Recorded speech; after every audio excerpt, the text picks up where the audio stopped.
All I know is there's got to be some good news at the end of this journey. There's got to be a pot of gold. There's got to be some better days ahead. That's what we're counting on. That's what we're praying on. That's what we're counting on. And until then, we've just got to try to fight through as best we can. Even after relocating to Phoenix, Arizona, it's been anything but a smooth journey for the NMSU basketball team. But to the Aggies' credit, they're giving it their best shot.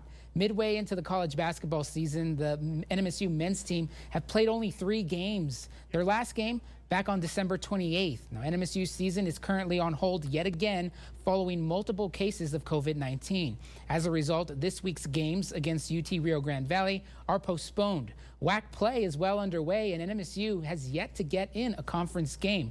Now, it's been around 70 days since the team moved to Arizona because they aren't allowed to practice or host any games in New Mexico. Now, this is the 3rd time they've announced positive COVID cases. So with the team and staff all staying together at that resort, I asked Coach Jans, as difficult as it may be to track down, why the team continues to have positive cases.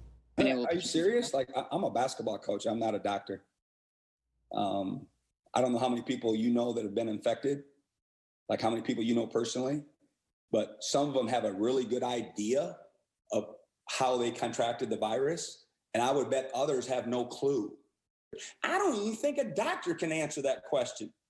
From where I sit and the experience I've gone through of watching our guys test, watching them act, knowing what they're doing, and who's gotten it, who hasn't gotten it. We're not living in a bubble. We're living in a public hotel that is open for business. There's a golf course next to my villa, okay? There are other functions going on at this resort.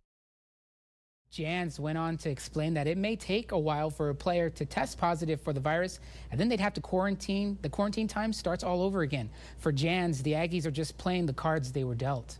And let's not forget this. This wasn't our choice. We didn't choose to come to Phoenix and stay at the Arizona Grand and try to play a basketball season during a pandemic. We didn't have a choice. We were given limited choices on what to do by various people and various entities.